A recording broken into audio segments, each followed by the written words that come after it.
बिस्मिल्लाहिर्रहमानिर्रहीम अस्सलाम वालेकुम डियर व्यूवर्स। आज के इस लेक्चर में हम डिस्कस करेंगे क्लाइमेट जस्टिस के हवाले से। क्लाइमेट जस्टिस होता क्या है?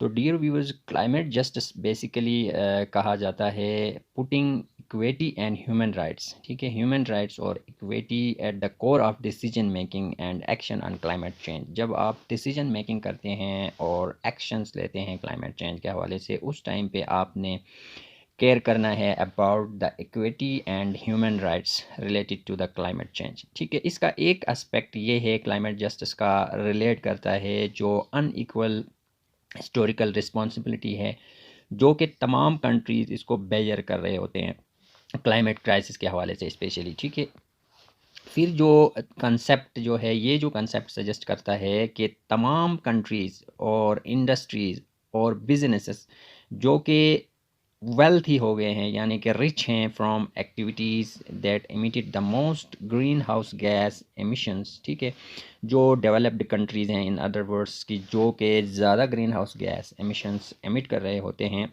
उनकी ये रिस्पॉन्सिबिलिटी बनती है कि वो मिटिगेट करें इम्पैक्ट्स ऑफ क्लाइमेट चेंज को ऑन दोज अफेक्टेड। ठीक है, एक एस्पेक्ट ये हो सकता है कि क्लाइमेट जस्टिस का जितने भी डेवलप्ड कंट्रीज़ हैं वो ज़्यादा कंट्रीब्यूट कर रहे होते हैं ग्रीन हाउस गैस एमिशंस की, उनको चाहिए कि वो मिटिगेट करें, ऐसे मेजर्स ले लें जिससे क्लाइमेट चेंज को मिटिगेट कर सकें जो कि ऑलरेडी अफेक्ट हो चुका है।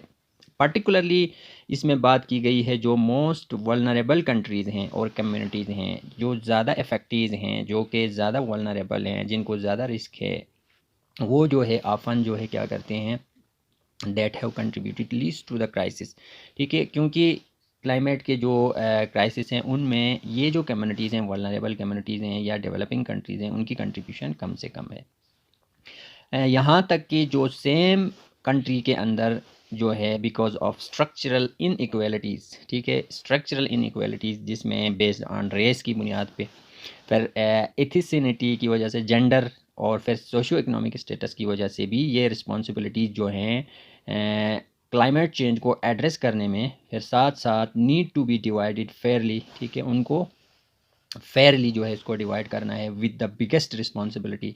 ठीक है, resting on those who have contributed to and benefited from causing the crisis the most. ठीक है, उसमें केयर करना है कि कौन से कंट्रीज़ और इंडस्ट्रीज़ ने ज़्यादा कंट्रीब्यूट किया है ग्रीन हाउस गैसेस की, जिसकी वजह से जो है क्लाइमेट क्राइसिस ज़्यादा बड़ा है as compare to the developing countries जिनकी कंट्रीब्यूशन कम है इन क्राइसिस को क्रिएट करने में, इन द सेंस कि वो कम कंट्रीब्यूट कर रहे हैं ग्रीन हाउस गैस एमिशंस की तरफ। दूसरा एस्पेक्ट जो क्लाइमेट जस्टिस में है वो ये है कि जो इंटरनेशनल या इंटर जनरलाइजेशन है, वो है इंटर जनरलाइजेशन वन है। जैसे कि हम बात करते हैं चिल्ड्रन की और यंग पीपल की बात करते हैं कि वो क्या कर रहे हैं, today have not contributed to the climate crisis in a significant way. ठीक है, ये एक सिग्निफिकेंट वे में कंट्रीब्यूट नहीं कर रहे हैं क्लाइमेट क्राइसिस की तरफ, but will bear the full force of climate change. ठीक है, लेकिन जो इम्पैक्ट्स हैं